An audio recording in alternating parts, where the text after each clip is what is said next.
In the early hours of a Tuesday morning, a sleek commuter train glides out of a station that hasn't seen a major renovation in 40 years.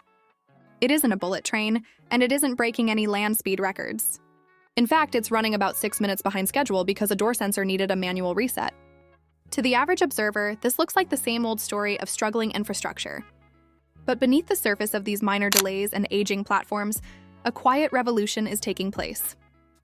This is the story of how modern transit is succeeding not through a single massive explosion of innovation, but through a series of subtle, calculated wins that are fundamentally changing how we move. For decades, the narrative surrounding public rail and regional transit has been one of managed decline. We were told that the age of the train was over, replaced by the autonomy of the highway and the speed of the jet engine. However, recent data suggests a massive shift in consumer behavior. In the last 2 years, regional rail lines across the country have reported record-breaking ridership numbers, often surpassing pre-pandemic peaks. What's fascinating is that this growth isn't coming from high-speed rail projects that cost billions and take decades to build. Instead, it's coming from the optimization of what we already have. Take the concept of induced demand. We usually hear this term in the context of highways. Build more lanes and more cars will appear to fill them. But transit agencies are finally applying this logic to rail. By simply adding 1 or 2 more daily frequencies to an existing route, they are seeing ridership double. It turns out that people don't necessarily need a train that travels at 300 miles per hour. They need a train that leaves at 10 a.m. instead of only 6 a.m. This optionality is the secret weapon of modern transit. When a service becomes frequent enough that you don't have to memorize a single departure time, it stops being a trip and starts being a utility. We are also seeing a shift in how these services are funded and managed. For a long time, the mandate for public transit was a confusing paradox.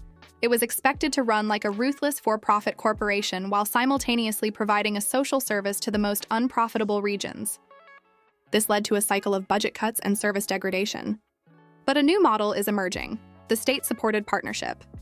Local governments are beginning to realize that they don't need a national overhaul to improve their local reality. By purchasing their own tracks from freight companies and funding their own regional short corridors, states are taking back control of their mobility. This localized approach has created a poster child effect. When one region successfully implements a reliable, clean, and frequent rail connection between 2 major cities, the neighboring states take notice.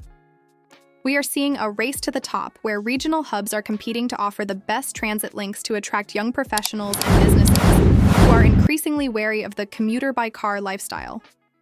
Moving from a 40-year-old coach with flickering lights to a modern set with reliable Wi-Fi, power outlets, and better suspension changes the value proposition of the journey. This shift in the passenger experience is what builds the political will for further investment. However, the path forward isn't without its shadows. Much of the current success is built on infrastructure that is literally a century old.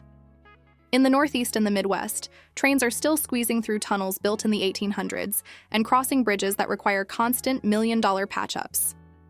These are single points of failure. One major structural issue in a single tunnel can paralyze an entire regional economy. This is where the quiet wins must eventually meet heavy capital. We are seeing ground being broken on massive tunnel replacements and bridge overhauls that have been stalled for 50 years. These aren't flashy projects, but they are the literal foundation of future growth. What does the future look like for KyneAndCo and the world of transit? It looks like a world where the bullet train might still be a dream, but the reliable train is a reality.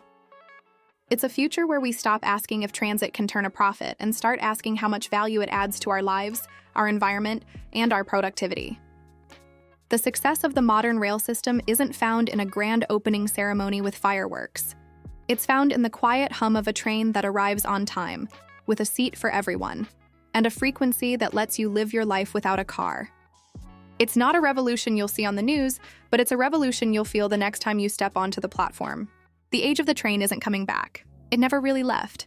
It was just waiting for us to catch up.